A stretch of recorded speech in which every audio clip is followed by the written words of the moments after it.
जी भाईजान, आपकी थोड़ी टेंशन चाहिए मुझे। जो नोट जा रहे हैं उनकी तरफ मत देखें, इधर देखें।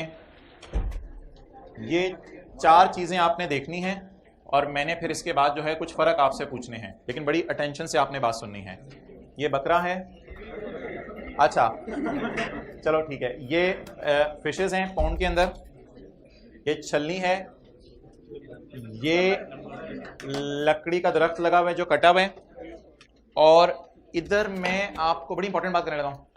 इधर मैं आपको दरख्त नहीं दिखाना चाह रहा, दरख्त पे लगा हुआ सिर्फ सेब देखना है आपने। दरख्त पे लगा हुआ सेब देखना है। ये पांच चीजें आपके सामने आ गई। ये बिल्कुल आपसे आज एक नई बात करने लगा हूं। ये पांच चीजें आपके सामने आ गई। इन पांच चीजों को अलग कैटेगराइज किया जाता है डिस्क्लोजर पर्पस के लिए। इन दो को अलग, इन दो को अलग।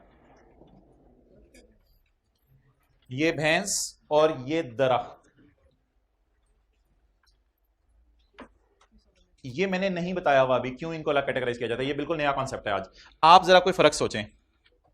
ये पांच और ये दो।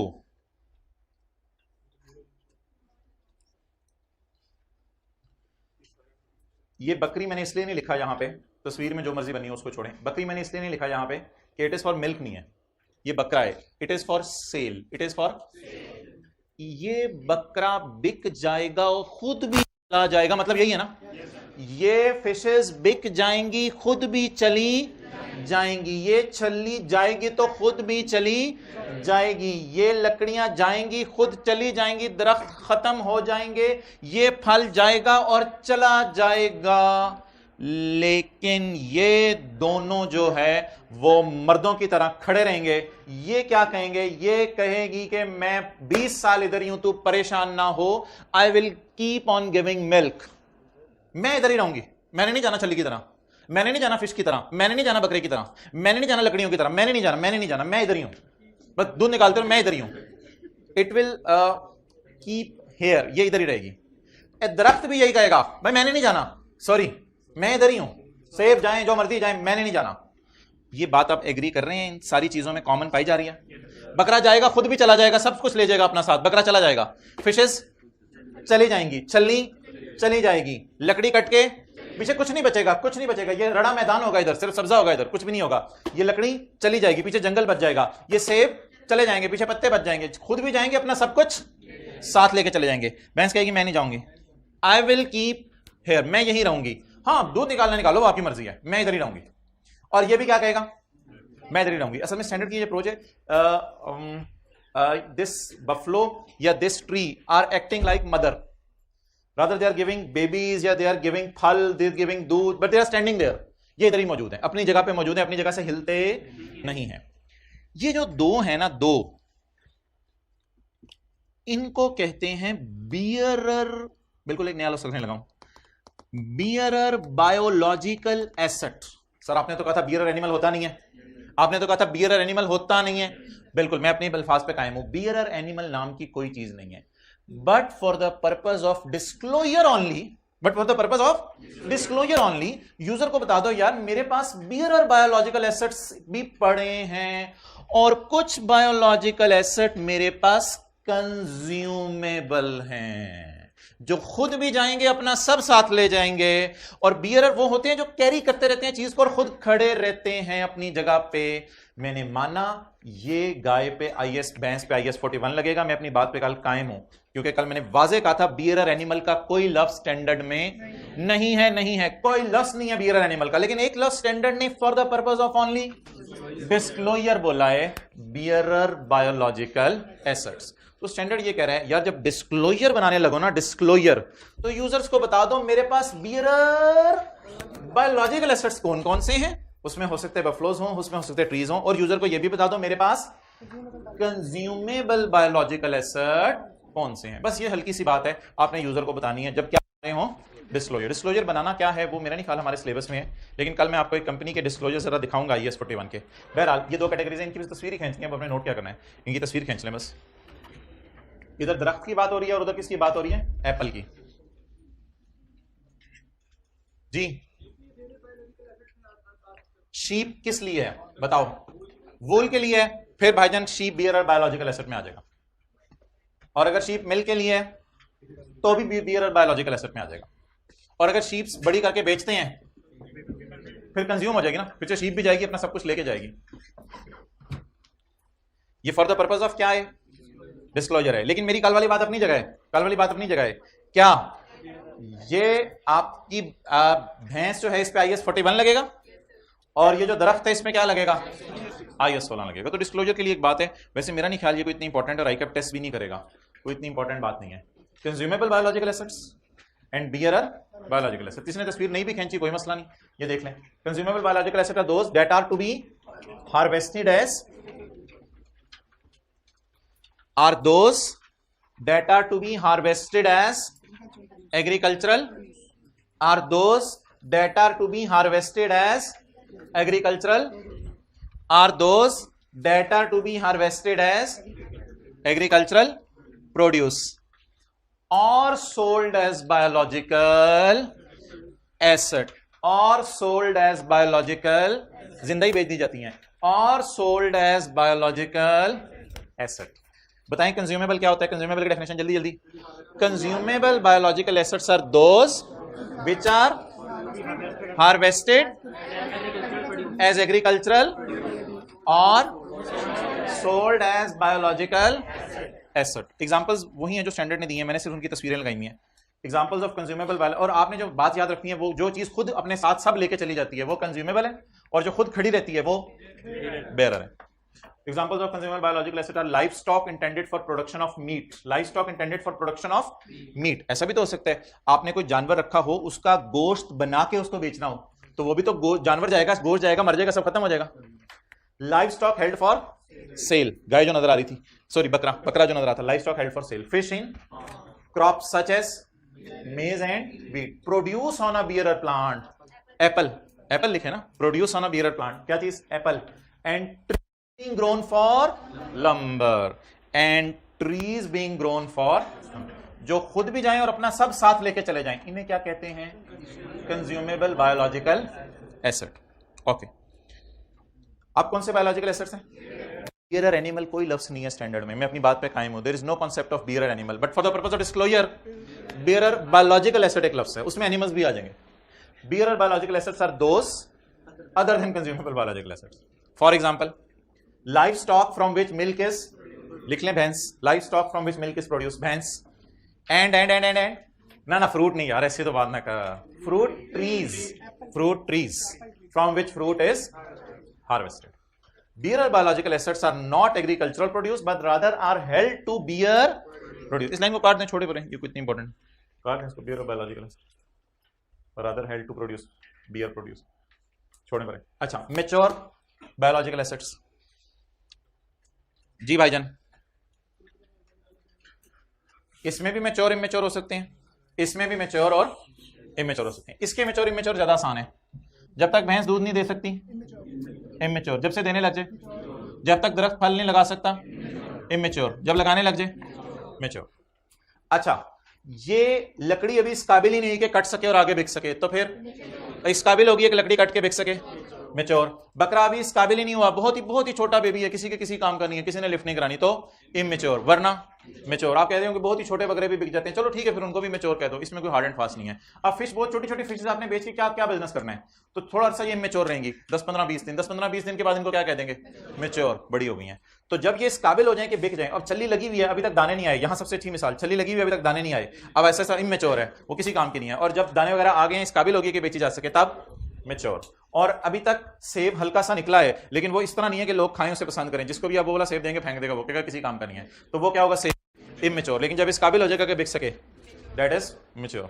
तो मैच्योर इमेच्योर का कॉन्सेप्ट दोनों में है या किसी एक में है? दोनों में है। Mature biological assets are those that have attained harvestable specification for consumable. Consumable जब हार्वेस्टेबल हो जाए, कंज्यूमेबल जब हार्वेस्टेबल हो जाए, कंज्यूमेबल जब तो क्या बन जाएगा? मैच्योर। और उनकी बात करें वो तो ज्यादा आसान है। और जो बियरर बायोलॉजिकल एसेट्स हैं are able to sustain regular harvest. क्या मतलब are able to sustain regular harvest? Are able to sustain regular harvest जब दूध बनाने लग जाएं, जब दूध देने लग जाएं, और ये जब सेब देने लग जाएं, तो they will be called as mature and immature, depend करेगा।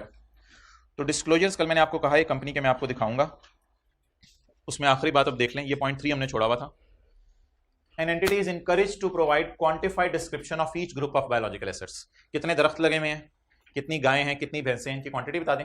डिस्टिंग्विशिंग बिटवीन कंज्यूमेबल, पहले वाले 5 जो दिखाए हैं, एंड बियरर, और डिस्टिंग्विशिंग बिटवीन मैच्योर एंड, और ड्रॉप सीन सुन लें क्या है। ड्रॉप सीन ये है कि ये इनकरेज्ड है, नहीं करना ना करें, बस खाली बायोलॉजिकल एसेट आपके पास है वो भी बताना काफी है, नहीं करना ना करें। इट इज ओनली इनकरेज, ये इनकरेज किया जा रहा है कि आप बायोलॉजिकल एसेट्स की क्या बता दो, कैटेगरीज बता दो। अच्छा, बायोलॉजिकल एसेट की कैटेगरीज अब कैसे लोग बताते होंगे? मिसाल के तौर पे बैलेंस शीट पे नजर आ रहा होता होगा बायोलॉजिकल एसेट, और नोट्स में जाके आ रहा होगा इमेच्योर और मैच्योर, या नोट्स में जाके आ रहा होगा कंज्यूमेबल और बेरर। तो इसको मैं कह रहा हूं कल आपको इंशाल्लाह दिखाऊंगा। ये जी खत्म हो गया। अब एक डिस्कशन है जो कि आईकैप कहता है शायद हमारे सिलेबस में नहीं है, लेकिन उसको कर लेते हैं। पेज 495, बैलेंस शीट में सारे एनिमल, सारी चीजें कहाँ शो होनी है? बैलेंस शीट में, प्रेजेंटेशन, बैलेंस शीट पढ़ तो हमने सारा लिया है। Non current assets, non current assets property plant and equipment में क्या क्या आएगा? Bearer plants, mango trees, done. और कोई चीज आ सकती है प्रॉपर्टी प्लांट एंड इक्विपमेंट में?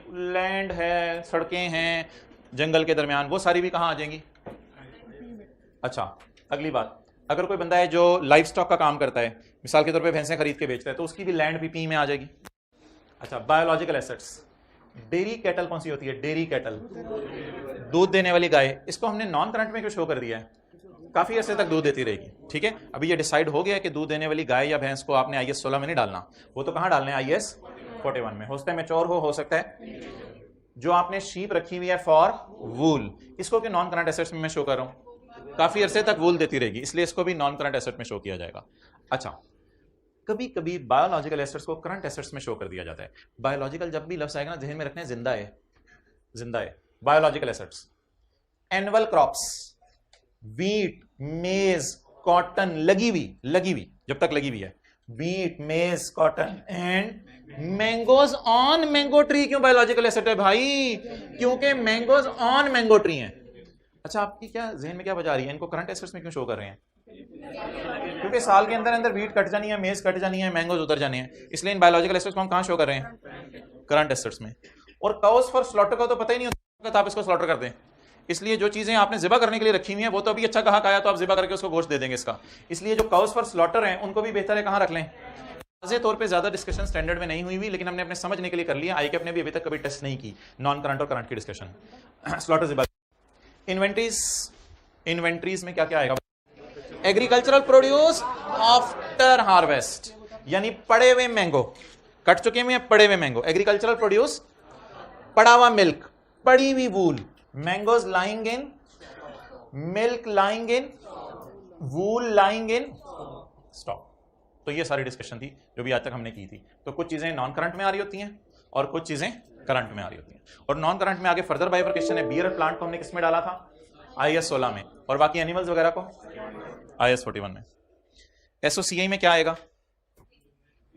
गेन फ्रॉम चेंज इन, ये ईयर एंड गेन होगा, लिख लें वो जो ईयर एंड गेन आमतौर पे आता था, या न्यू बेबी बॉर्न का भी लिख सकते हैं, न्यू बेबी बॉर्न का भी गेन आता है। अच्छा, ये क्या है? Fair value gain on agricultural produce at point of harvest, वो जिसकी एंट्री हमने पहले दिन की थी, वूल डेबिट P&L क्रेडिट, और इसकी एंट्री हमने की थी biological asset debit P&L credit. Entry साथ साथ लिखते हैं, जरा याद रह जाती है बात। उस क्लास में फिर टीए बैठे हैं, इधर भाइयों को नोट्स ला दें, 2-4 लोग आए हैं।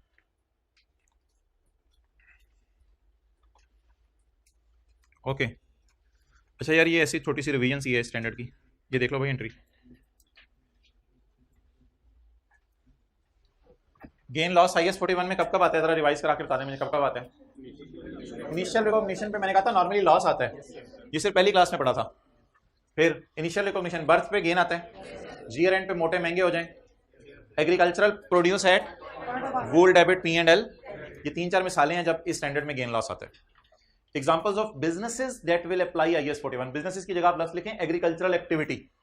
Examples of agricultural activities, dairy farming, भैंसें रखी हुई हैं 50 दूध के लिए, डेयरी फार्मिंग कहेंगे। फिश फार्मिंग, फिश रखी हुई है सेल के लिए, ये भी क्या है, एग्रीकल्चरल एक्टिविटी। और सिट्रस प्रोडक्शन, ऑरेंजेस बना रहे हैं और ये सारी चीजें, this all is agricultural activity. Examples of businesses that will not apply IAS 41, जू एनिमल्स, ओशन फार्मिंग, याद आ रही हैं सारी चीजें। ट्रॉलर कौन से होते हैं, माहीगीर, जो ओशन में पड़ी हुई फिशेस निकालते हैं या मेहनत करके उन्हें बड़ा भी करते हैं पहले। Watch dogs in royal continental hotel, IAS 16 will apply. वैसे तो IAS 16 इन तीनों पे भी लगेगा, जू एनिमल्स पे तो वैसे ही लगेगा IAS 16, वॉच डॉग्स पे भी आपको बताया था IAS 16 लगेगा। IAS 16 will apply on land and building relating to agriculture, animals not relating to agricultural activity, watch dogs और जू एनिमल, ये जू एनिमल और वॉच डॉग्स, इन पे क्या लगेगा IAS 16। और IAS 16 किन पे लगेगा, बार बार बस बातें मुख्तलिफ तरीके से पढ़ें ताकि याद हो जाए। और आखिर में biological asset whose fair value can not be measured, African बकरा लिखे आपने इधर, लिख लें अफ्रीकन बकरा, उसको भी मजबूरन किस पे रखें, कॉस्ट मॉडल या रिवोल्यूशन मॉडल पे रखें, अंडर IAS 16।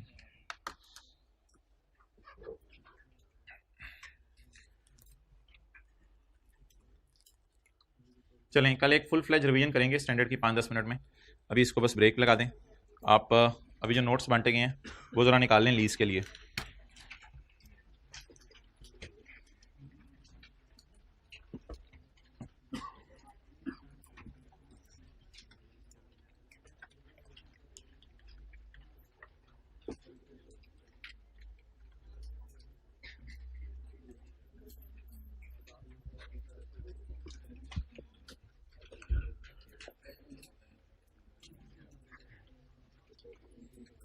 चलें जी, डिस्काउंटिंग भी रिवाइज करेंगे आज हम दोबारा। लीज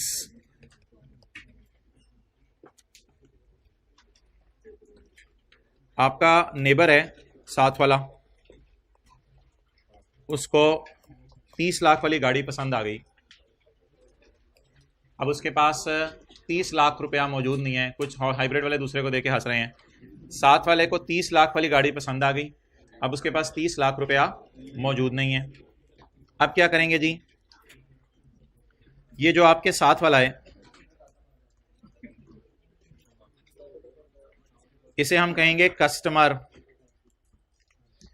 ये जाएगा बैंक के पास, बैंक के पास जाएगा और बैंक से कहेगा मुझे गाड़ी लीज पर दिलवा दो, मुझे गाड़ी लीज पर दिलवा दो। बैंक कहेगा भाईजान मेरे पास गाड़ियां नहीं है। बैंक जाएगा होंडा कार्स के पास, और होंडा कार्स, होंडा सिटी भी अब शायद 30 लाख की होगी अब तो, अच्छा बैंक जाएगा होंडा कार्स के पास और होंडा कार्स को जाके कहेगा मोहतरम हमें चाहिए गाड़ी। नया टॉपिक है, फ्रेश माइंड से सुनने बड़ा मजे का है। अच्छा अब होगा क्या, बैंक होंडा कार्स को 30 लाख पे करेगा, अग्रीड, क्योंकि कस्टमर के पास तो 30 लाख नहीं है, आपके साथ वाले के पास तो 30 लाख नहीं है, 30 लाख बैंक के पास होगा, तो बैंक जो है होंडा को 30 लाख पे करेगा और होंडा इसको क्या दे देगा जी, गाड़ी मुहैया कर देगा। डन। अब आपके जो साथ वाला है यानी कि जो कस्टमर है जो बैंक के पास गया था, बैंक कहेगा भाईजान आपकी डिमांड पूरी हो गई मरने से पहले, आपको चाहिए थी गाड़ी, ये आते आते रास्ते में काली हुई है, तो ये काली गाड़ी आपकी खिदमत में हाजिर खिदमत है। आप बता दें ये बंदा जो है बैंक को 30 लाख रुपए देगा या ज्यादा पैसे देगा, ज्यादा पैसे देगा, क्योंकि बैंक ने एक तरह का फाइनेंसिंग अरेंजमेंट इसे कर दिया है, इसे गाड़ी अरेंज करवा के दे दी है। तो साथ वाला मैं फर्ज करता हूं बैंक को देगा 40 लाख, और एक मैं लाइन छोटी सी 40 लाख के साथ खींच के लिख रहा हूं 4-5 साल में, वो लीज एग्रीमेंट पे डिपेंड करता है, 4-5 साल के टर्म्स तय हो जाएंगी। फर्ज कर लें 4 साल कर लें, 4 साल में 10 लाख ईच, ऐसा ही है, 4 साल में 10 लाख ईच 10-10 लाख करके जो है वो देता रहेगा। ये बंदा किसको? बैंक को। अब ये जो बंदा है जिसने 4 साल में बैंक को देने हैं पैसे, इस साथ वाले को आज के बाद आप कहेंगे लस्सी, लेसी। क्या कहेंगे? लेसी। और बैंक को कहेंगे लेसर। होंडा तो गाड़ियां बना रहे हैं ना, बैंक को क्या कहेंगे? लेसर। नोट कर लेंगे।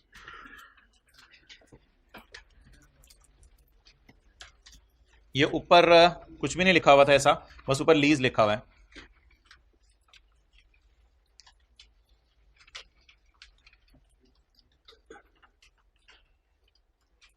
क्या ही अच्छा हो कि आप तरतीब से चीजें बनाएं, पहले कस्टमर बनाएं, फिर बैंक वाला सर्कल बनाएं, फिर होंडा वाला सर्कल बनाएं।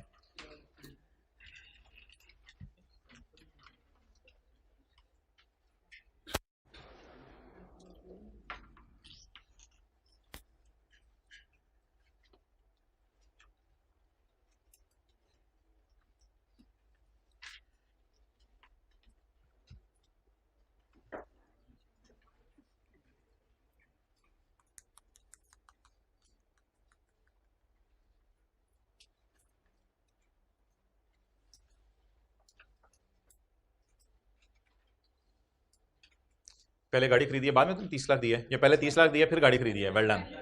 पहले 30 लाख दिए फिर गाड़ी खरीदी है।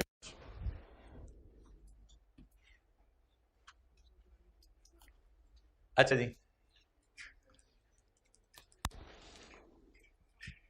तो 10 लाख लिख लें, इसमें आप गाड़ी की प्राइस पे करें या इंटरेस्ट पे कर रहे हैं बैंक को? इंटरेस्ट पे कर रहे हैं। 10 lakh is interest paid to bank. 30 और 40 का difference. 10 lakh is interest paid to bank.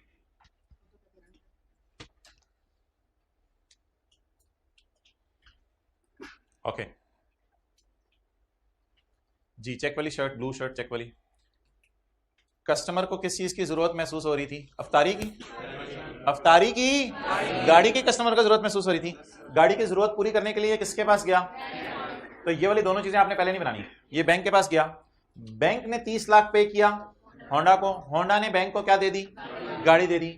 अब गाड़ी जो है वो सबसे पहले हैंड ओवर कर दी जाएगी।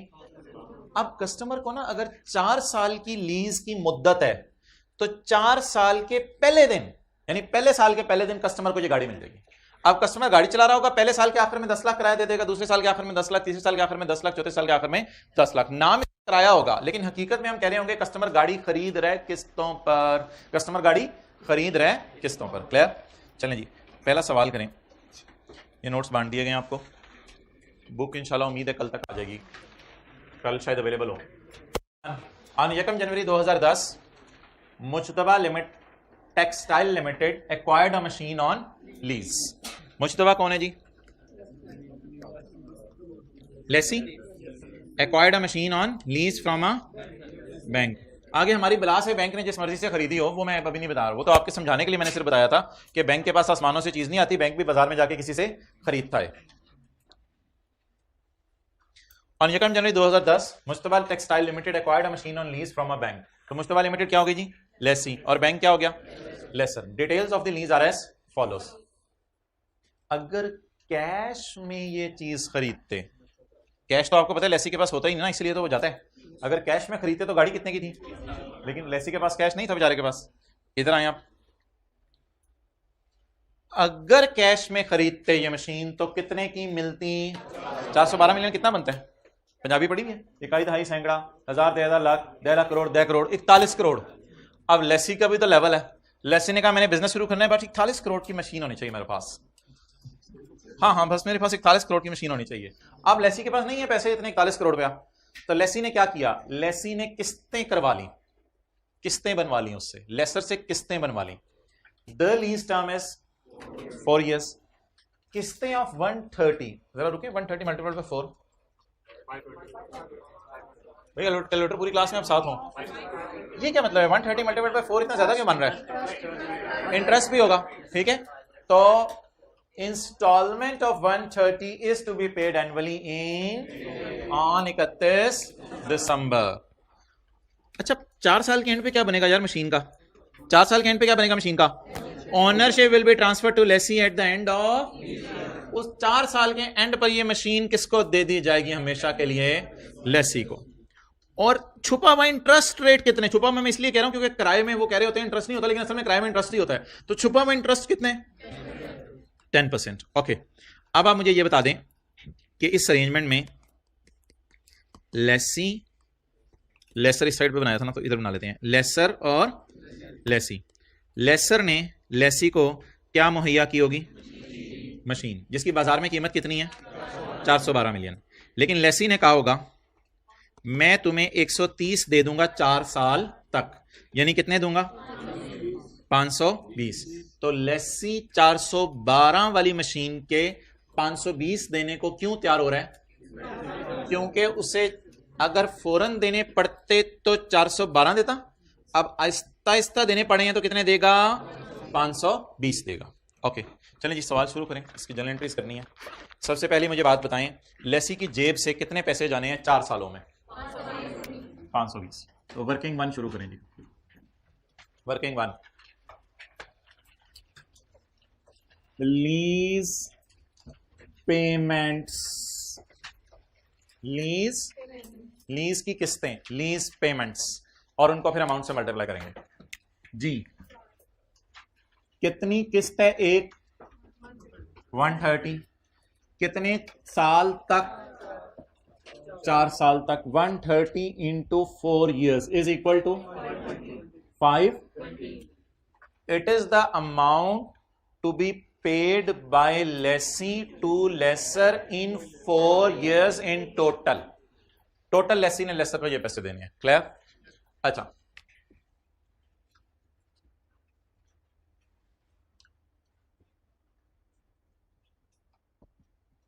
इनकी मैंने निकालनी है present value, present value of on, जिस दिन लीज शुरू हुई, लीज शुरू किस दिन हुई, 1 जनवरी 10। Present value of lease payments on 1 जनवरी 10।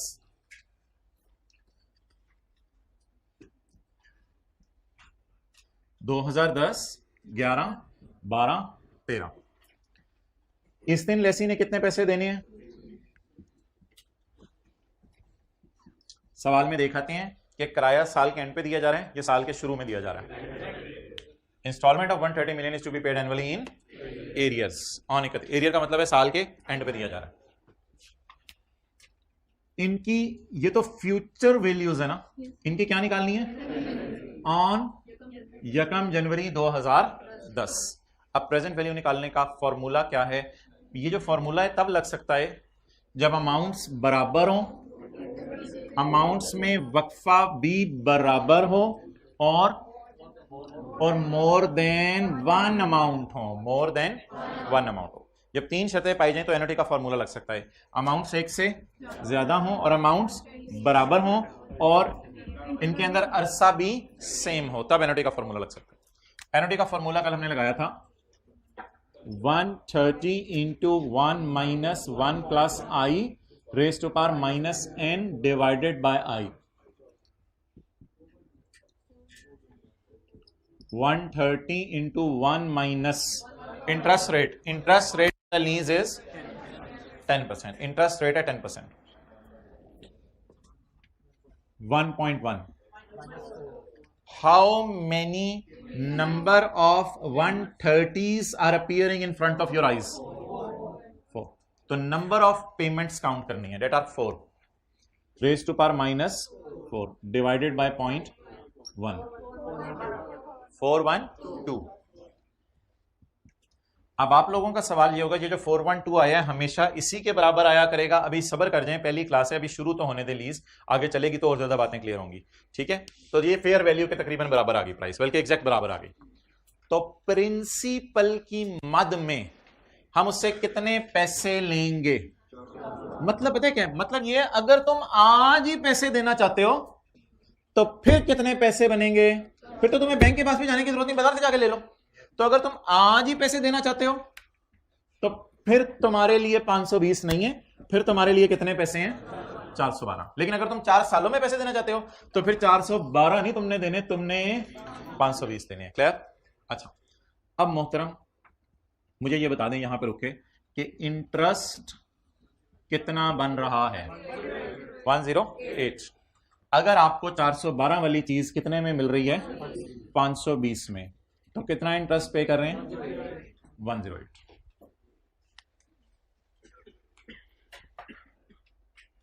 ये जो 108 है, ये किस साल का इंटरेस्ट है? 108 को डिवाइड करेंगे किससे? बिल्कुल नहीं। 108 को अगर आप 4 से डिवाइड करेंगे तो ये हर साल का इंटरेस्ट निकल आएगा। ये बात गलत है। असल में होता यह है, जैसे जैसे आप पैसे देते रहते हैं वैसे वैसे उधार उतरता रहता है। जैसे जैसे उधार उतरता रहता है वैसे वैसे इंटरेस्ट, उधार उतरना और इंटरेस्ट इनका डायरेक्ट रिलेशन है। उधार उतरता रहेगा यानी उधार कम होता रहेगा तो इंटरेस्ट भी कम होता रहेगा। अब हमें एक वर्किंग सी करनी पड़ेगी, जिस वर्किंग में हमें बताना पड़ेगा कितना हम मशीन की मद में पैसे दे रहे हैं और कितना ऊपर के पैसे दे रहे हैं, और ऊपर के पैसों में कितना जो इंटरेस्ट बन रहे हैं ईयर वाइज कितना पे कर रहे हैं। उसके लिए हमें क्या परफॉर्म करनी पड़ेगी? वर्किंग। तो अब ये वर्किंग नंबर 2 होने लगी। डेट, किस्तें, किस्त में हर किस्त में थोड़ा सा प्रिंसिपल। ये प्रिंसिपल है भाईजान, ये लिखने साथ, ये प्रिंसिपल अमाउंट है और ये टोटल अमाउंट है जिसमें इंटरेस्ट भी डला हुआ है जी। ये वाला 412 है, 520 माइनस 412, ये वाला 412 present value. Okay, principal, interest और बैलेंस ऑफ प्रिंसिपल। हम लिखा बैलेंस ही करेंगे, लेकिन मैं आज आपके समझने के लिए पहली दफा लिख रहा हूं balance of principal. Balance of principal. Okay, अब मुझे बताएं what is the opening balance of principal? What is the opening what is the opening balance of principal? नहीं, प्रिंसिपल। जैसे ही मशीन आएगी, एक बार जरा सोचिएगा, जैसे ही हमारे पास मशीन आएगी, जरा सोच के बताएं, मशीन आते ही आप मशीन की प्रिंसिपल अमाउंट यानी मशीन की जो प्राइस है उसके लिए अपने आप को लायबल फील करेंगे, या मशीन आते ही 4 सालों के इंटरेस्ट के लिए भी अपने आप को लायबल फील करेंगे? यार एक बात बताएं, बिजली का मीटर लगा आपके घर में, चलें एसी की बात करें, एसी आपने लगाया, घर में पैसे नहीं दिए, एसी लगाते ही एसी के पैसों के लिए लायबल फील करेंगे 70,000, और 15 साल के बिजली के बिल के लिए भी लायबल फील करेंगे। सोचिए जरा, 15 साल के बिजली के बिल के लिए भी अपने आप को लायबल फील करेंगे। वो जब बिजली इस्तेमाल करेंगे तब लायबल फील करेंगे ना। तो मैं ये पूछ रहा हूं आपसे कि जैसे ही मेरे पास मशीन आई तो मशीन के पैसों के लिए लायबल फील करूं या सारे सालों के इंटरेस्ट के लिए भी लायबल फील करूं? सिर्फ मशीन के पैसों के लिए लायबल फील करूं। मशीन की मद में मेरे पे उधार कितने? 412। ऊपर का उधार कितने? 108। तो मैं आपसे पूछ रहा हूं what is the opening balance of principal? Machine आते ही मैं कितना लायबल फील करूं अपने आप को? 412। क्लियर? किस दिन? 1 जनवरी 2010। अब मजे की बात सुने, लायबल फील करूंगा अपने आप को कितने का? 412 का। लेकिन उधार जब उतारने की बारी आएगी तो मेरे ख्याल से उधार 412 से ज्यादा उतरेगा। इंस्टॉलमेंट, रेंट, किस्तें जिसे मैं कह रहा हूं, लायबल फील उधार की मद में अपने आप को कितना करे थे? 412। लेकिन टोटल लायबिलिटी उतरेगी कैसे? 130, 130, 130, 130। अच्छा, अब आप मुझे बता दें कि जिस वक्त मैं मशीन लूंगा, अच्छा बैंक लोन में भी तो इसी तरह होता है। बैंक से आपने लोन लिया 412 रुपए, बैंक से आपने लोन लिया 412 रुपए, बैंक ने कहा भाईजान ये 130, 130, 130, 130, 520 तुमने वापस करना है। आपने कहा बात समझ आती है। आप लोग क्या एंट्री करते थे 412 की? किसी को याद हो? Cash, debit, loan, credit. किससे? भाईजान खुदा का खौफ करें, 520 से तो एंट्री नहीं करते थे, ऐसे ना करें। जितना उधार लेते थे उससे एंट्री करते थे। कितने से एंट्री करते थे?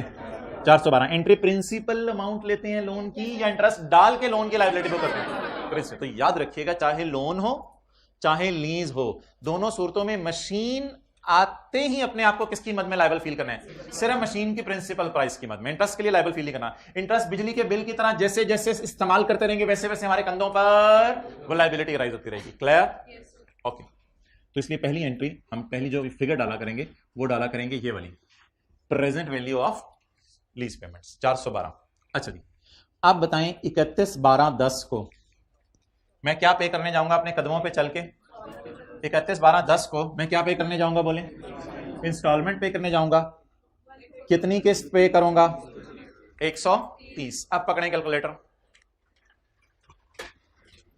बैंक ने प्रिंसिपल की मद में कितने वाली चीज मुझे दी? 412 बैंक ने, फर्ज करने के लिए समझा रहा हूं, 412 बैंक ने इस दिन मांगा, मैंने कहा अभी नहीं देना। 412 बैंक ने इस दिन मांगा, मैंने कहा नहीं अभी नहीं। 412 बैंक ने कहा इस दिन वापस कर दो, मैंने कहा नहीं। क्या साल पूरा 412 का उधार लटकाई रखा आपने? क्या 412 पूरा साल आउटस्टैंडिंग रहा? क्या 412 पूरा साल पेबल टुवर्ड्स बैंक रहा? तो आपने 412 का एक तरह का उधार या 412 वाली मशीन दी हुई बैंक की क्या कर ली? यूज कर ली। अब इंटरेस्ट किस पे निकलेगा? 412। 412 के ऊपर इंटरेस्ट निकलेगा। अब इंटरेस्ट आप 41 लिखना पसंद करेंगे या 41.2 लिखना पसंद करेंगे, ये बता दें, आपकी मर्जी है। राउंड करना है, राउंड करके सवाल को चल रहे, राउंड किए बगैर चलाना है, राउंड किए बगैर चला दें। मैं सवाल को राउंड करके चलाया करूंगा आसानी के लिए। वैसे तो मैंने माना 412 का कितना परसेंट निकालना है? 10%। कितना निकला? 41.2। आपको राउंडिंग का रूल पता है, पॉइंट के बाद अगर 1, 2 या 3 या 4 लगाओ तो वो गिर जाता है और बाकी अमाउंट बच जाती है। तो इसको मैं काट के क्या लिख लूं? 41। वैसे कैलकुलेटर भी सेट हो जाते हैं कि पॉइंट आए ही ना, कैलकुलेटर में एक सेटिंग होती है, फिर पॉइंट जवाब में आता ही नहीं है। तो बता दें कितना इंटरेस्ट बना। अब बता दें 130 की किस्त में कितना इंटरेस्ट की मद में पे किया? बाकी फिर किस मद में पे किया? प्रिंसिपल की मद। ये वाला प्रिंसिपल अब पे हो रहा है आहिस्ता आहिस्ता। कैलकुलेटर पकड़े, 130 माइनस 41 80। ये 89 आपने किस मद में पे किया? प्रिंसिपल की मद में। क्या कोई बता सकता है ये प्रिंसिपल वापस करने के बाद क्लोजिंग बैलेंस प्रिंसिपल का कितना बचा होगा? प्रिंसिपल रिकॉर्ड किस पे किया था? कितने से रिड्यूस हुआ? कितना बच गया? 323। अब ये फिगर सवाल में नजर नहीं आ रही थी, लेकिन ऑब्वियसली जब डिटेल से खोलेंगे तो ये चीजें नजर आएंगी हमें। चलें जी, अब पूरी मेथोडोलॉजी जरा दोबारा बता दें।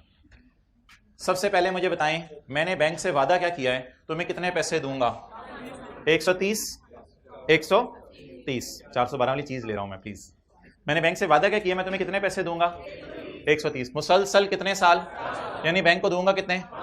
लेकिन अगर वो पैसे मैं आज दे दूं तो फिर बैंक के पास भी जाने की जरूरत नहीं। बाजार से ये मशीन कितने की मिल सकती है? 412 की। 520 को कहते हैं लीज पेमेंट और 412 को कहते हैं present value of lease payment. तो टोटल में से प्रिंसिपल अमाउंट माइनस की तो बाकी क्या बच गया? इंटरेस्ट। अब इंटरेस्ट को 4 सालों में तकसीम करना है। जैसे इनटेंजिबल्स अमोर्टाइज होते हैं, इंटरेस्ट का ये अमोर्टाइजेशन शेड्यूल है। अब किस दिन एसेट लीज पे लिया? 1 जनवरी 2010। कितने प्रेजेंट वैल्यू के पैसे आ रहे हैं? ये वाली फिगर उठा के यहां लिखा करेंगे, प्रेजेंट वैल्यू 412। इधर पीवी लिख लें, प्रेजेंट वैल्यू लिखा करेंगे। अच्छा जी, प्रेजेंट वैल्यू भी कह सकते हैं इसे, और प्रिंसिपल। भाई आपको नींद आ रही है? थोड़ी देर खड़े हो जाओ, 5 सेकंड। वैसे मुनासिब नहीं लग रहा मुझे खड़े करना रोजे में, लेकिन 5 सेकंड के लिए खड़े हो जाओ, आपके लिए इंशाल्लाह फायदा हो जाएगा। अच्छा जी, प्रिंसिपल की मद में कितने पैसे बने? 412।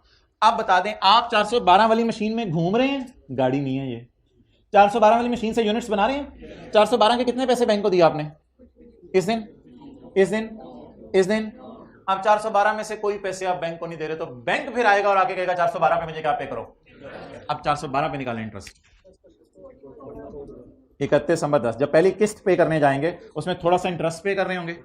41.2 को राउंड करके 41, 130 माइनस 41 89। प्रिंसिपल की मद में कितना पे कर दिया? 89। 412 माइनस 89 320। 3। अच्छा, कितना प्रिंसिपल की मद में ओपनिंग बैलेंस था, कितना साल के एंड पे पे कर दिया, कितना प्रिंसिपल रह गया, 323। 323 आपको यहां कहीं नजर नहीं आएगा। कितना प्रिंसिपल रह गया, 323 यहां रह गया। अब 323 उसने मांगा, आपने यहां नहीं दिया, यहां भी नहीं दिया 323, यहां भी नहीं दिया 323। क्या आपने 323 पर उसको 12 महीने लटकाई रखा, फिर दोबारा पेमेंट को डिले कर दिया पेमेंट को? अब वो आगे बढ़ के 323 पे क्या मांगेगा, इंटरेस्ट मांगेगा। कितने अरसे का, 1 साल का। अब हम एक और किस्त पे करने जा रहे होंगे, कितने की, 130 की। 323 का आता है 32.3, 10%। लेकिन अगर मैं राउंड करके चलूं तो पॉइंट के बाद जो है, शुरू हो गया, उधर भी नजर आ रहा होगा, हाँ। अगर मैं राउंड करके चलूं तो पॉइंट के बाद का डिजिट कायम रहेगा, उड़ जाएगा, उड़ जाएगा। तो कितना जवाब आ जाएगा, 32। 130 में से 32 माइनस करें, 98। आप बता दें जी, मैंने प्रिंसिपल की मद में कितने पैसे पे किए। अगर 130 में से 32 इंटरेस्ट है तो कैलकुलेटर पकड़ें, 130 माइनस 32, 98। पिछले साल का प्रिंसिपल कितना था, उसमें से इस साल कितना पे कर दिया, 98। कितना स्टिल पेएबल है, ये कैसे निकलेगा, 323 माइनस 98 इज इक्वल टू 225। जरा ट्राई करें, आगे चलें, देखें आखिरी साल का क्लोजिंग 0 आना चाहिए आपका। ओके, बाकी लोग भी ट्राई कर लें जरा, इसको कंप्लीट करें।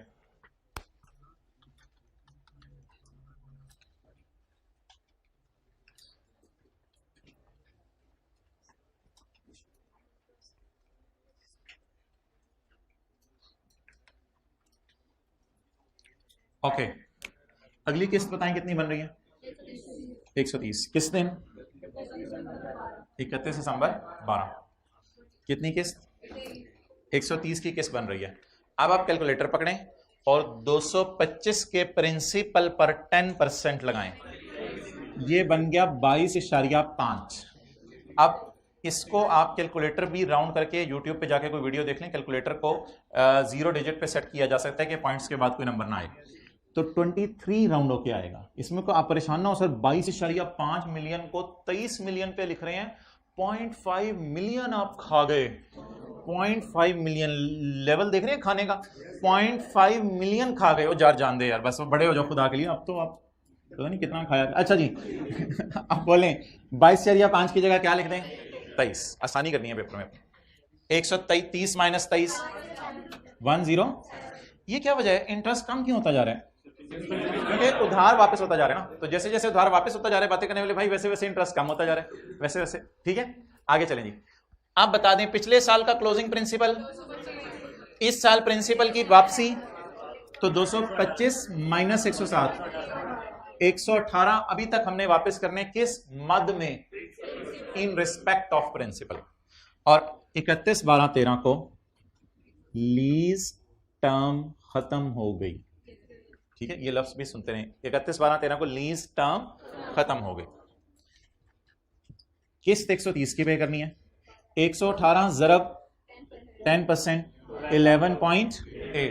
जब इसको राउंड करेंगे तो ये 12, 130 माइनस 12, 118, 118 माइनस 118। अब हम प्रिंसिपल की मद में अपने आप को लायबल फील नहीं करेंगे, क्योंकि चौथा साल हो गया, 4 किस्तें थी और 4 किस्तें हमने उतार दी। अच्छा, अब इस डेटे से कुछ और जरा एनालाइज करें।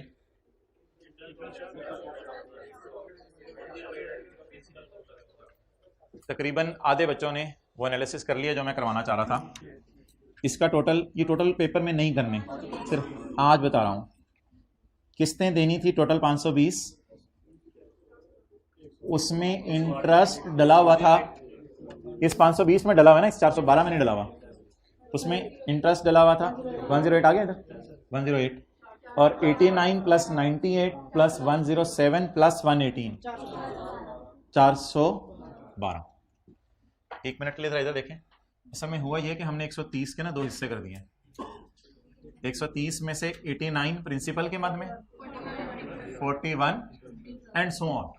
130 के हमने हिस्से कर दिए, ये टोटल किराया था, किराए को हमने 2 में क्या कर दिया, तकसीम कर दिया। तो लिखें जी, we will start working two with present value of lease payments. ये आज की मेन बात लिखें, we will start working two with present value of lease payments. Working two start किया करेंगे present value of lease payment से।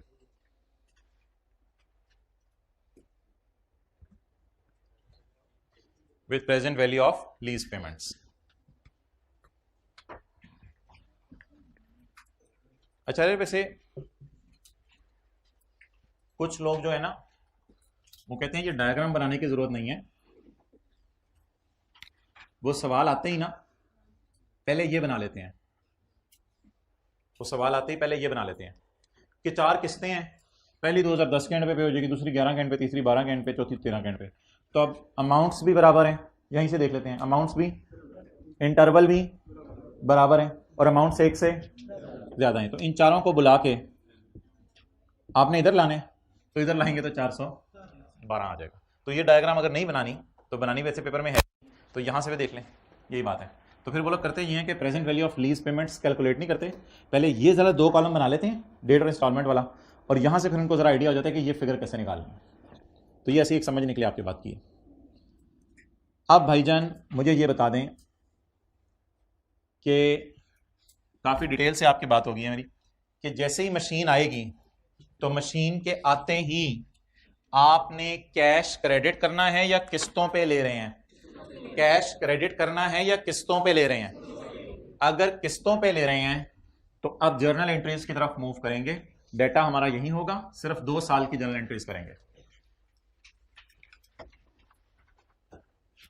पहला साल हमारा कौन सा है, नहीं 31 दिसंबर 10 ना, ईयर एंड 31 दिसंबर 10, ये पहला साल है। ऊपर लिख लें जर्नल एंट्रीज।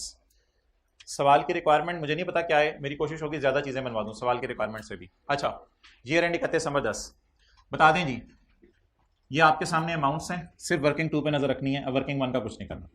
1 जनवरी 10 को आप सारे सालों के इंटरेस्ट के लिए लाइबल फील करेंगे, या बैंक से उधार लेते हैं तो सिर्फ उधार के लिए लाइबल फील करते हैं? इंटरेस्ट के लिए तो आहिस्ता आहिस्ता फिर लाइबल फील करते हैं जैसे जैसे इस्तेमाल होती है। एसी लगाते ही एसी की लाइबिलिटी बुक करते हैं, या सारे सालों की बिजली की भी? एसी की लाइबिलिटी बुक करते हैं। ओके, तो मुझे बताएं, अब 412 वाली मशीन मेरे पास आ गई, 412 वाली अमाउंट आपको गिवन है, 412 वाली अमाउंट की ये एंट्री कर दूं इंट्रो की क्लास वाली, purchase debit creditor credit. Entry तो कोई इसी टाइप की होगी ना, होगी इसी टाइप की, बेसिक थीम उसकी यही होगी। चीज ले ली है, पैसे दे दिए हैं, दे देंगे।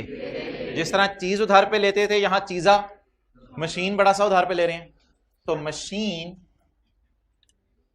यार इसको ना पीपीई नहीं कहना, असल में इसमें कहानी ये होगी कि ये जो आपके नाम ट्रांसफर होगी ना वो 4 साल बाद होगी, अभी आपके नाम ट्रांसफर नहीं होगी, इसलिए ना इसको पीपीई या मशीन की जगह हम नाम रखा करेंगे इस्तेमाल करने का हक। होगा ये एसेट ही, नजर नॉन करंट एसेट्स में ही आएगा, होगा ये एसेट ही।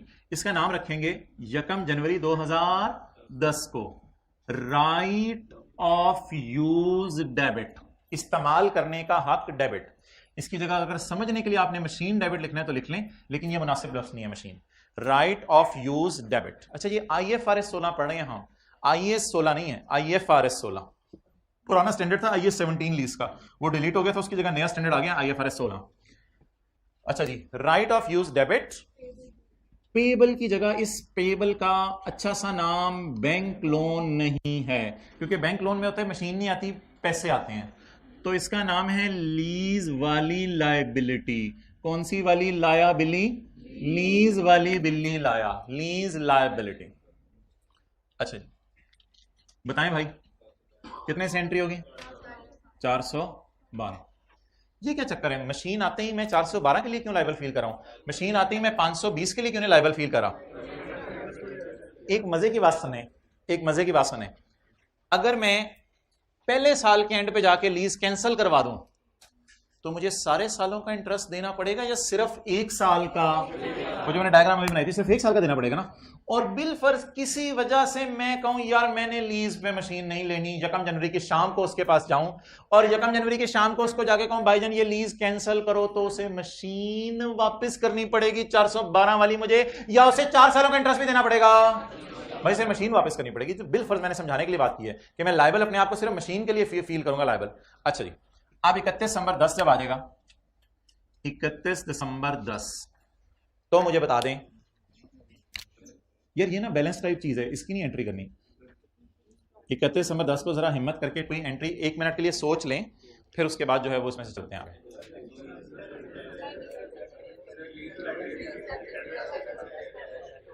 कंपाउंड एंट्री करें। कंपाउंड से मुराद है 2 फिगर्स नहीं आएंगे, 2-3 फिगर्स आएंगे उसमें। अच्छा जी, लेसी की जेब से जब 40 लाख की गाड़ी ली थी तो 10-10 लाख हर साल उसकी जेब से जा रहा था। जेब से कितना जाएगा? 120। लाइबिलिटी कितने पे बुक की हुई है? 412 पे। 412 का कितना दे दिया? 89। तो लीज लाइबिलिटी डेबिट 89। इंटरेस्ट को खर्चे में डालूं या इनकम बुक करूं? लेसी की अकाउंटिंग कर रहा हूं, लेसर की। Requirement, prepare journal entries for 31 दिसंबर 10 and 11 in the books of lessee. Lessee की जनरल एंट्रीज कर रहा हूं। जो बंदा एसेट लीज पे लेगा यानी किस्तों पे लेगा वो तो इंटरेस्ट का खर्चा बुक करेगा, और जो बैंक है वो इंटरेस्ट की इनकम बुक करेगा। तो इसमें इंटरेस्ट का खर्चा बुक करवाएं, इसलिए डेबिट साइड पे आ रही है, खर्चे डेबिट साइड पे आते हैं। Interest expense debit 41। ये पहले साल मेरी किस्त पे हो गई जिसमें थोड़ा सा पड़ा हुआ था इंटरेस्ट। टोटल किस्त पे हुई 130 की, उसमें इंटरेस्ट डाला 41, बाकी प्रिंसिपल पे कर दिया। और कोई एंट्री पहले साल? हाँ, मशीन की डेप्रिसिएशन, मशीन की डेप्रिसिएशन। अच्छा जी, मशीन की डेप्रिसिएशन होगी, असल में वो मशीन की नहीं होगी, राइट ऑफ यूज की होगी। इसकी वजह सुन लें। एक कॉन्सेप्ट है substance over form. Substance over form पढ़ा हुआ? नहीं पढ़ा हुआ ना यार, ऐसे ना करें। लीगल फॉर्म, रियलिटी, जैसे कॉन्सेप्ट होता है ना प्रूडेंस, मटेरियलिटी, ऐसे ही एक अकाउंटेंट्स का बेसिक कॉन्सेप्ट है substance over form. Substance over form मुश्किल लफ्ज़ से आसान मतलब है रियलिटी छा जाएगी लीगल फॉर्म के ऊपर, रियलिटी छा जाएगी लीगल फॉर्म के ऊपर। अच्छा मुझे ये बताएं, सवाल तो कह रहा था चौथे साल के एंड पे मशीन हमें मिल जाएगी, सवाल कह रहा था चौथे साल के एंड पे हमें मशीन मिल जाएगी, लेकिन अभी मुझे इससे ये बात बता दें कि 4 साल तक जब तक मशीन, यानी चौथे साल के एंड पे मशीन मेरे नाम ट्रांसफर हो जाएगी। मिल तो ऑब्वियसली 1 जनवरी को जाएगी, चौथे साल के एंड पे मेरे नाम लग जाएगी। 4 साल मशीन किसके नाम होगी या 4 साल गाड़ी किसके नाम होगी? इस अरेंजमेंट में बताएं बैंक अपने नाम क्यों गाड़ी रखेगा 4 साल के लिए? सोच के बताएं। बैंक ने, साथ वाला आपका बिलावल है, साथ वाले घर वाला बिलावल, तो बिलावल ने गाड़ी बैंक से लीज पे ले ली, तो बैंक जो है वो गाड़ी अपने नाम रखेगा। वो किसका? एक्साइज का दफ्तर होता है ना, हाँ, एक्साइज के दफ्तर में जाके गाड़ी अपने नाम लगवाएगा बैंक या बिलावल के नाम लगवा देगा? अपने नाम क्यों लगवाएगा बैंक? इसलिए ताकि बिलावल किराया लेके रन अवे ना कर जाए, किराया लेके भाग ना जाए। तो फॉर सिक्योरिटी पर्पस बैंक्स क्या करते हैं? गाड़ी को अपने नाम लगवा लेते हैं। तो भाईजान लीगल फॉर्म ये होगी कि बैंक ओन कर रहा होगा इस गाड़ी को, लेकिन स्टैंडर्ड ये कहता है रियलिटी में रिस्क एंड रिवॉर्ड्स किसके पास हैं? गाड़ी है तो झूठे कौन ले रहा है? लेसी। गाड़ी है तो एसी कौन चला रहा है? गाड़ी है तो मरी कौन जा रहा है? मौत के मुंह में मरी कौन जा रहा है? लेसी जा रहा है। गाड़ी है तो पेंचर कौन, आप तो रिवॉर्ड्स ही नजर आते हैं ना, पेंचर नजर नहीं आते। गाड़ी है तो पेंचर कौन लगवा रहा है? पेट्रोल कौन डलवा रहा है? तो इसका मतलब है असल तो तुम एंजॉय कर रहे हो गाड़ी को, तो हकीकतें देखा करो, ओनरशिप पे ना जाओ। ओनरशिप तो किसके नाम है? तो आपका दिल चाह रहा होगा बैंक डेप्रिशिएट करे, ये स्टैंडर्ड कहते हैं नहीं भाईजान बैंक ने डेप्रिशिएट नहीं करनी, असल में तो बैंक ने बेच दी है किस्तों पे, बैंक ने बेच दी है किस्तों में, उसने ले ली है। और उस पीपी में मजबूरन इसलिए डेबिट नहीं करा कि पीपी का लफ्ज ये 16 के लिए खास है ना, मशीन इसलिए डेबिट नहीं करा, मशीन की जगह राइट ऑफ यूज कराऊं, तो right of use is just like machine, तो इसको हम डेप्रिशिएट भी किया करेंगे। क्योंकि रियलिटी क्या है बोले, अब ये ना कहिएगा कि इस कॉन्सेप्ट का ताल्लुक क्या था, क्यों पढ़ाया था, सुन लें इस कॉन्सेप्ट का ताल्लुक क्या है। देखने में गाड़ी के ओनरशिप डॉक्यूमेंट्स 2010, 11, 12, 13 में बैंक के पास पड़े होंगे, और आप जाके कभी भी पुलिस वाले रोकेंगे किसकी गाड़ी, आप कहेंगे जी ये कागजात निकालो, कागजात निकालो, आपकी गाड़ी है, नहीं जी बैंक की गाड़ी है, वो उनको भी पता होगा बैंक की गाड़ी किस वजह से है, तो लीगली बैंक की गाड़ी होगी, लेकिन स्टैंडर्ड कहता है नहीं, रियलिटी छा जाएगी लीगल फॉर्म पे। रियलिटी ये क्या है, रिस्क एंड रिवॉर्ड, बोले बोले इंजॉयड बाय लेसी, तो इसलिए यही डेप्रिशिएट करें।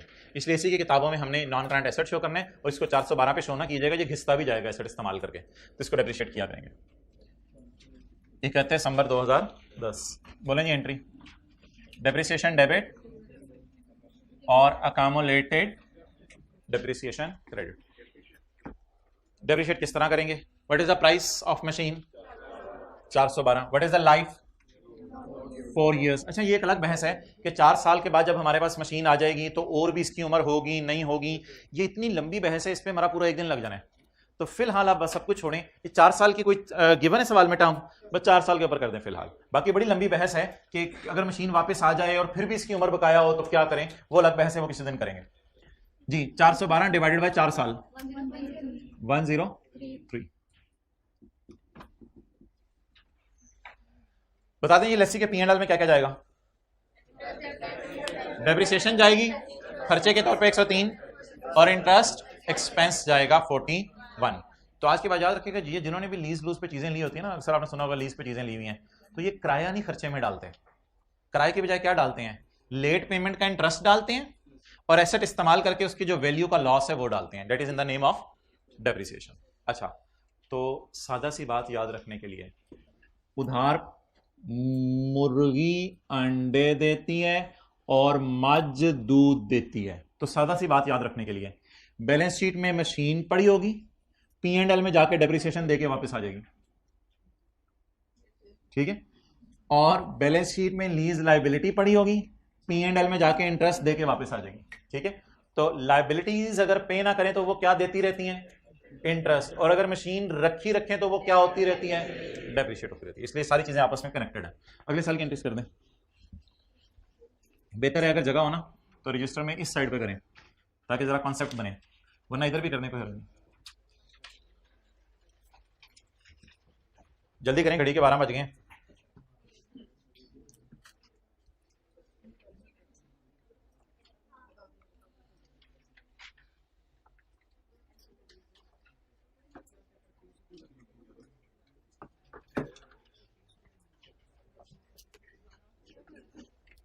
अगले साल की एंट्रीज कर दी हैं तो हाथ का कर दें, वेल डन। तकरीबन 20-30 लोगों ने कर ली हैं।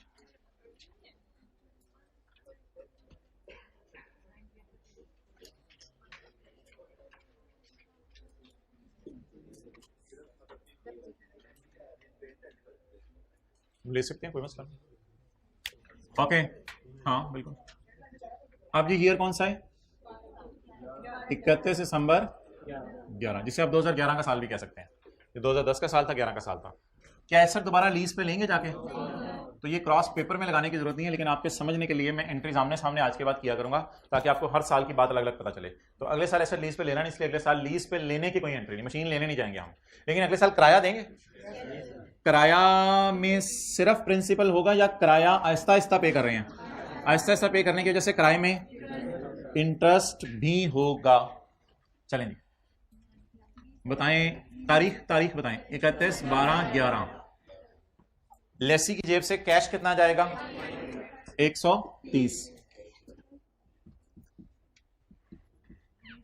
अच्छा इधर देखें, 412 में से कितना उधार वापस हो गया, 98। 412 पे बुक किया हुआ ना उधार, तो 412 में से उधार वापस हो गया, लीज लायबिलिटी 98।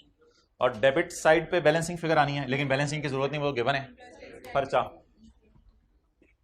लायबिलिटी कम होने से डेबिट होती है, इंटरेस्ट एक्सपेंस 32। अच्छा इधर देख लें, पता चले किसी को बेसिक अकाउंटिंग की भूली हो। मशीन आ गई है तो मशीन बढ़ गई तो increase in asset debit. Machine के पैसे नहीं दिए, उधार हो गया तो उधार का बढ़ना क्रेडिट, और उधार वापस कर दिया, उधार का कम होना डेबिट, खर्चा बुक करना डेबिट, लेसी ने कैश पे किया cash credit, machine value lose कर गई, खर्चा डेबिट मशीन क्रेडिट। अगर मशीन क्रेडिट नहीं करना तो अच्छा लफ्ज़ है अकमुलेटेड डेप्रिसिएशन क्रेडिट। ओके आगे इसी तरह बस स्ट्रेट लाइन है, 103 लिखने बस, 31 12 11। जी बोलें। डेप्रिसिएशन एक्सपेंस डेबिट और अकमुलेटेड डेप्रिसिएशन क्रेडिट 103। तीसरे साल की एंट्रीज मैंने नहीं करनी, आप मुझे ज़बानी बता दें तीसरे साल की एंट्रीज में। Cash credit, lease liability debit 107 से, और इंटरेस्ट एक्सपेंस डेबिट 23 से, और in the end depreciation debit और अकमुलेटेड डेप्रिसिएशन क्रेडिट। जितनी एंट्रीज करा रहा हूं उतना करें, आप ये नहीं पूछना आपने चौथे साल के एंड पे जब लीज खत्म हो जाएगी क्या एंट्रीज होंगी। जितनी एंट्रीज जिस तरह तरतीब से चल रही हैं बस उतनी चलाएं आप। ओके चलिए जी, अब आप बना लें इसका P&L, statement of comprehensive income, अच्छा नाम लिखें बल्कि, P&L statement of comprehensive income. Profit and loss में क्या जाएगा, असल में ना SOCI में दो चीजें होती हैं, P&L और OCI। तो ये असल में P&L में चीजें जाती हैं। तो खर्चा बुक होगा, स्टेटमेंट ऑफ कॉम्प्रिहेंसिव इनकम। अच्छा जब ये बनती है ना, अब ये नहीं कि मैं इस एंट्री किसके नीचे बनाऊंगा, इस एंट्री किसके नीचे बनाऊंगा, मैं व्हाइट बोर्ड पे जितना जगह होगी मैं उसको प्लान करके चलूंगा। तो मैं अब क्या करने लगा हूं, मैं 2 सालों के बनाऊंगा, लेकिन इसमें तरीका ये होता है कि 31 12 11 हमारे वाला जो लेटेस्ट साल है इसको इधर लिख लें, और जो पिछला साल है इसको यहां लिख लें कंपैरेटिव में। लेकिन फिलहाल मैं 31 12 11 मिटा रहा हूं ताकि पहले 10 को कवर कर लें। 10 में आए जी, ये एसेट है बिल्कुल, ये लाइबिलिटी है, ये लाइबिलिटी है, ये खर्चा है इंटरेस्ट एक्सपेंस 41, ये खर्चा है, और ये एसेट कम हो रहा है खर्चा, डेप्रीसिएशन एक्सपेंस जी 103। नेक्स्ट अगला किस साल का, 31 12 11। इंटरेस्ट का खर्चा 32 और डेप्रीसिएशन 103। ये दोनों सालों का क्या बन गया, P&L। अब मेरे पास इस साइड पे जगह है, इधर मैं बैलेंस शीट बनाने लगा। Statement of financial position, statement of financial position, ये एसोसिएट क्या होती है, फॉर द ईयर या as on, for the year, और SOFP क्या होती है, एज ऑन। भाई ये लैपटॉप का टाइमर ना खत्म कर देना क्लास के बाद। Okay SOFP statement of as on, 31 12 10 और 31 12 11।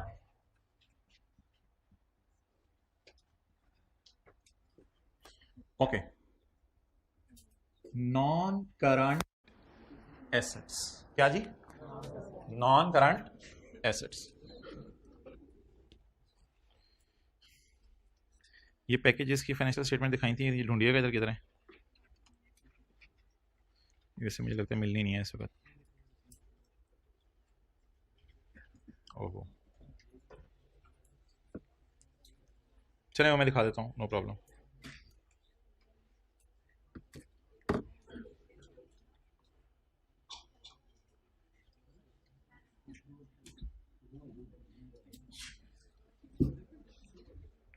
Okay non current assets, non current assets में आए, इधर नॉन करंट एसेट्स में आए, PP बायोलॉजिकल एसेट, इंटेंजिबल क्या नाम रखेंगे, right of use, right of use asset.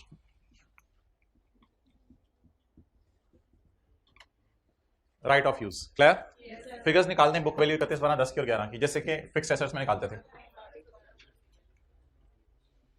जल्दी निकाल दें फिगर्स।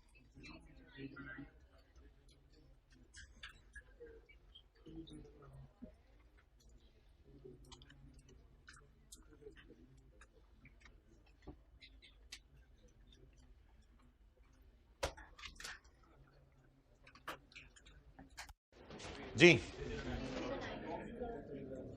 31 12 10 मैं जरा नीचे ब्रैकेट में थोड़ी कैलकुलेशन करने लगा हूँ। कॉस्ट बोलें, कॉस्ट ये वाली लिया करनी है, मशीन वाली 412 दे दें, लेकिन ये वाली कॉस्ट लिया करनी है 412 माइनस अकामुलेटेड डेप्रिसिएशन कितनी 309। अच्छा, आप 309 में से आप 103 भी माइनस कर सकते हैं, या अगर वेले बैठे हुए हैं कोई काम नहीं तो मक्खियां मारते हैं। 412 माइनस 103 माइनस 103, 412 माइनस 103 माइनस 103 206। इन्होंने यही निकाली थी। ओके,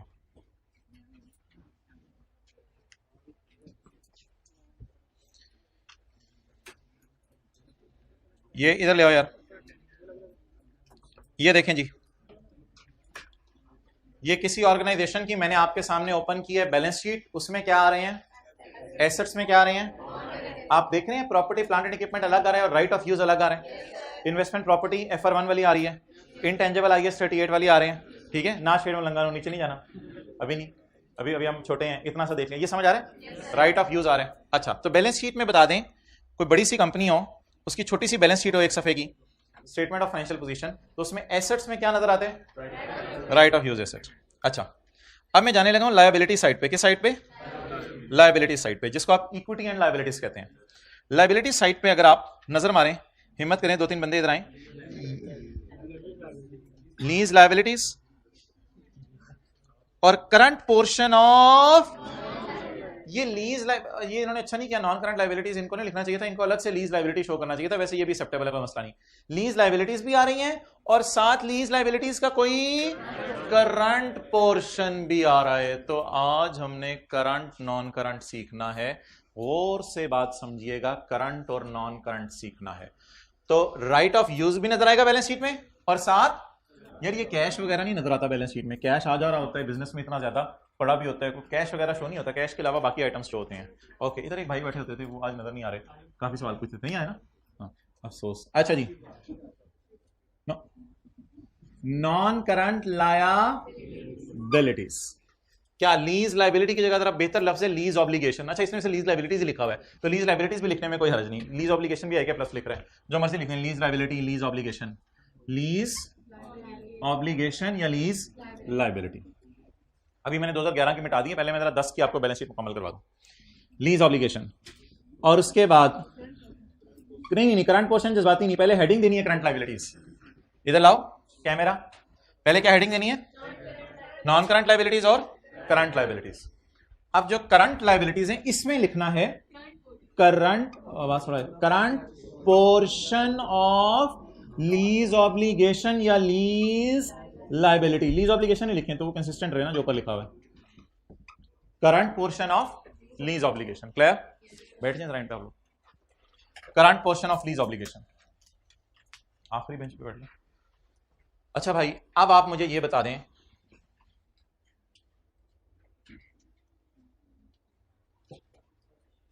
ये सोतों को जगा दें, सिर्फ आपने 1 मिनट देना है, आपको बात क्लियर हो जाएगी। यार मुझे बता दें लीज ऑब्लिगेशन क्या है, लीज ऑब्लिगेशन, लीज लायबिलिटी, ये प्रिंसिपल है ना, agree? What is lease obligation, principal amount. अब मुझे ये बता दें, हमारे साल की पेमेंट के बाद लायबिलिटी पड़ी होगी या हमारे साल की पेमेंट से पहली वाली लायबिलिटी चाहिए? मुझे बताएं लायबिलिटी क्या होती है आफ्टर हमारे साल की पेमेंट, बाकी लायबिलिटी होती है ना। व्हाट इज लायबिलिटी, पेमेंट्स के बाद वाली लायबिलिटी होती है ना, पेमेंट्स के बाद वाली अमाउंट को क्या कहते हैं, बोले लायबिलिटी। क्लियर, पेमेंट्स के बाद वाली अमाउंट को कहते हैं लायबिलिटी। अच्छा, अब मुझे बता दें, ये लीज लायबिलिटी थी प्रिंसिपल, और ये इसका ब्रेकअप था, इसमें से ये हमारे साल पे हो गई। अगर ये पे हो गई तो इसके नीचे क्या पड़ा हुआ है, payable. If I am standing on 31/12/10 guys, if I am standing on 31/12 then this is paid, this is थल्ले थल्ले पेएबल। तो पेमेंट के नीचे अगर मैं लाइन लगा दूं, कौन सी पेमेंट के नीचे, हमारे साल की पेमेंट के नीचे, अगर हमारे साल की पेमेंट के नीचे लाइन लगा दूं तो नीचे क्या पड़े होंगे, पेमेंट के नीचे क्या पड़ा होता है, पेबल पड़ा होता है। 31/12 को तो सोचे ना, ये पेबल ही है ना। तो what is paid, what is payable.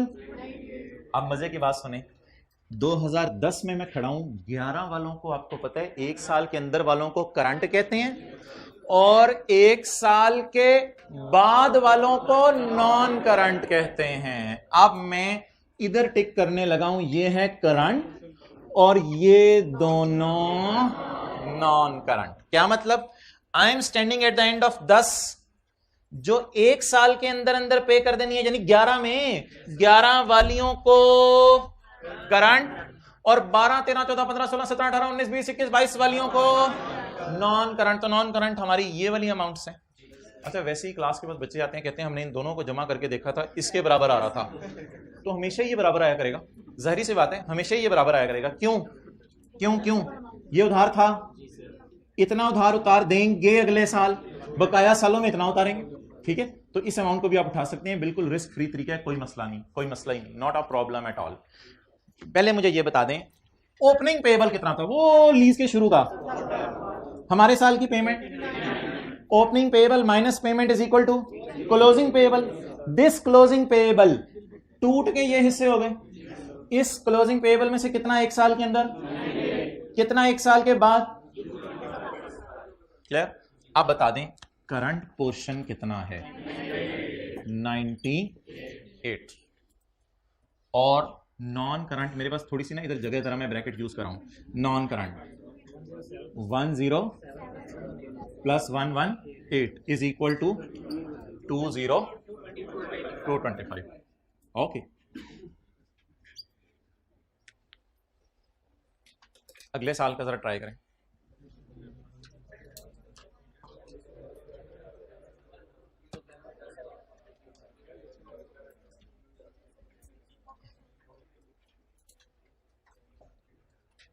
Danish इधर आ जाए, दानिश को भेज दो। ओके चलो ठीक है, इधर देखें भाई, यही सवाल आपने होमवर्क में दोबारा करना है। 31/12/11 ये तो निकला हुआ था, कितना था, 206। अच्छा यार, मुझे कोई बता सकते हैं कि मुझे पहले क्या चाहिए, 11 के साल की पेमेंट या पेबल? पेमेंट, 11 के साल की पेमेंट। पेमेंट के बाद वाले जो होते हैं बाकी क्या होते हैं, पेबल। जैसे आप फीस है, पेमेंट कुछ कर दी, बाकी पेबल होती है, वरना वो आए हुए हैं हजरात। अच्छा तो तो परेशान हो गया ऐसे हुए। अच्छा तो पेमेंट के बाद वाला क्या होता है, समझ आ रही है ना, पेमेंट के बाद वाला क्या होता है, पेबल। अब मेरा कौन सा साल है जी, 31/12/11। 31/12/11 की रात को जब मैं खड़ा हूंगा 11:55 पर, 31/12/11 की रात को खड़ा हूंगा 11:55 पर, तो उससे चंद घंटे पहले शाम 5 बजे बैंक को एक पेमेंट करके आया हूंगा। जब बैंक बंद हो रहा होगा शाम 5 बजे एक पेमेंट करके आया हूंगा। तो मुझे बता दें 31/12/11 की पहले पेमेंट ढूंढे, 31/12/11 की पेमेंट ढूंढे। पेमेंट के नीचे अगर लाइन लगा दें तो बकाया क्या बच जाएंगे, पेबल। 11 के साल के लिए करंट साल 1 साल होता है 12, ये 12 करंट में चला जाएगा और ये 118, कितने लोगों ने यही किया था। ओके, करंट बोले, असूल याद रख लें, पहले करंट मारा करना है, पहले करंट मारा करना है, फिर पीछे कुछ रह ही नहीं जाना। अच्छा 107 और नॉन करंट 118। ओके, अब आप लोगों ने 10 मिनट तसल्ली से बैठे रहने और MCQs IAS 41 के हैं, वो आप लोगों ने 10 मिनट में सॉल्व कर देने हैं, फिर उसके बाद आपको छुट्टी हो जाएगी। आप लोगों ने 10 मिनट तसल्ली से बैठे रहने। ना ना ना ना पुत्र, ना पुत्र, ऐसे नहीं।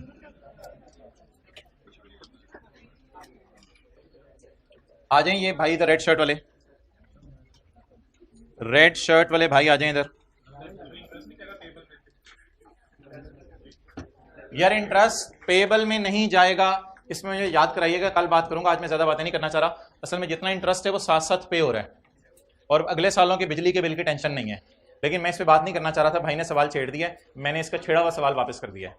तो इंटरेस्ट पे इंशाल्लाह फिर बात करेंगे, इंटरेस्ट पेबल है या नहीं। अच्छा, अब भाईजान आपने करना ये है कि ये बच्चे बैठे हुए हैं और आपने, अच्छा ये ना दो एमसीक्यूज काट दें, ये अब सिलेबस में नहीं रहे। एमसीक्यू नंबर 7 और एमसीक्यू नंबर 2, नहीं 1 मिनट, 2 नहीं,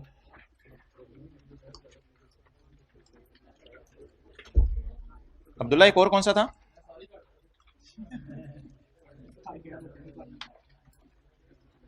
हाँ बस ठीक है, कोई एक और था, चलें वो मैं कल कटवा दूंगा, कोई मसला नहीं। अभी आपके पास 15 सेकंड हुआ करेंगे एक एमसीक्यू के लिए। 15 सेकंड के बाद ये अगला एमसीक्यू आपके सामने खोल देंगे। टाइम स्टार्ट्स नाउ, जल्दी करें। 15 सेकंड एक एमसीक्यू के लिए है। 15 सेकंड बाद ऊपर कर देना, खाली इनको 2 नजर आए, और जो किया हुआ उसको नहीं करना, और फिर कल इनकी डिस्कशन होगी। जल्दी करें, 15 सेकंड फी एमसीक्यू। आप लोग अपनी चेकिंग शुरू कर दें।